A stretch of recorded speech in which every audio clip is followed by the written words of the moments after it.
नमस्कार. आपल्या सगळ्यांचे महाराष्ट्र सोशल न्यूज चॅनलमध्ये हार्दिक स्वागत. चला वळूया तर एका नवीन बातमीकडे. आजची बातमी. धुळे येथे कास्ट्राईब कर्मचारी महासंघाच्या वतीने प्रशासनाला विविध प्रलंबित मागण्यांसाठी निवेदन देण्यात आले. जिल्हाध्यक्ष दुर्गेश बोरसे यांच्या नेतृत्वाखाली देण्यात आलेल्या या निवेदनात पदोन्नतीतील आरक्षण लागू करणे, जुनी पेन्शन योजना सुरू करणे, अनुशेष भरती करणे आणि कंत्राटी भरती धोरण रद्द करण्याची मागणी करण्यात आली. मागण्यांवर तातडीने निर्णय न झाल्यास मुंबईच्या आझाद मैदानावर तीव्र आंदोलन छेडण्याचा इशाराही महासंघाने दिला आहे. दुर्गेश बोरसे, कास्ट्राईब कर्मचारी महासंघ जिल्हा अध्यक्ष.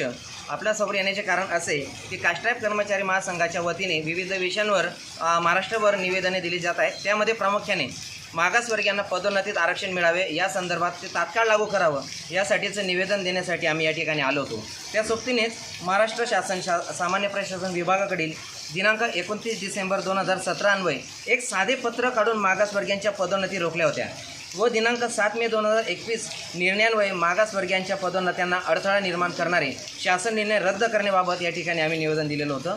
इतर राज्यांप्रमाणे जुनी पेन्शन योजना महाराष्ट्र राज्यातही लागू करावी याबाबत आम्ही या ठिकाणी मांडणी केली. सरळ सेवा भरतीमध्ये मागासवर्गीय अनुशेष तात्काळ भरण्यात यावा, राज्यात कंत्राटी नोकर भरती धोरण रद्द करावे, वाहन चालक, परिचर व इतर विविध पदे कंत्राटी पद्धतीने भरती न करता सरळ सेवेने बिंदू नामावलीनुसार भरण्यात यावी. दिव्यांग विभाग अंतर्गत शिक्षकेतर कर्मचाऱ्यांना आश्वासित प्रगती योजनेचा लाभ मिळवून द्यावा. सद्यस्थितीत शासन स्तरावरून सुधारित आकृती बंद करण्यात येत आहे. तथापि राज्यातील लोकसंख्येत मोठ्या प्रमाणात वाढ झाली आहे. त्यानुसार वाढीव पदे निर्मिती करणे आवश्यक असताना पदसंख्या कमी करण्यात येत आहे. त्यामुळे सामान्य जनतेला वेळेत सेवा पुरवणे शक्य होत नाही.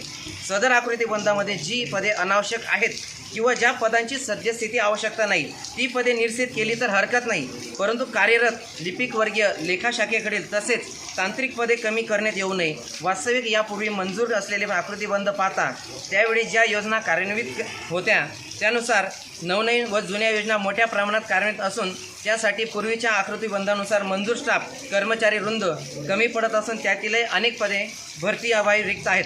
त्यामुळे कार्यरत अधिकारी कर्मचारी यांच्यावर कामाचा ताण दैनंदिन वाढत आहे. तरी आपण आपल्या स्तरावरून सर्व प्रशासकीय विभागांना उक्त बाबींचा विचार करता अधिकारी कर्मचारी यांचे पदे कमी न करता विविध कार्यान्वित योजनांच्या कामांचा आढावा, पदे वाढवावीत व रिक्त पदे सरळ सेवा भरतीद्वारे भरण्यात यावीत. तरी याबाबत उचित आदेश आपल्या सर्व व्हावे व यामध्ये मुख्य मागणी आमची जी होती ती म्हणजे पदोन्नतीमध्ये आरक्षण मिळण्याबाबत. तर सर्वोच्च न्यायालयाच्या निर्णयानुसार त्या राज्याने तो निर्णय घेणे आवश्यक आहे. तरी त्या साध्या पत्राच्या याच्या अनुषंगाने तो माघारी घेऊन नियमित पदोन्नतीत आरक्षण मिळावं याबाबतचं निवेदन आम्ही या ठिकाणी दिलेलं होतं. बातमी आवडल्यास चॅनलला लाईक व सबस्क्राईब करा व दररोज अशा नवनवीन बातम्या पाहण्यासाठी चॅनलला फॉलो करा. धन्यवाद.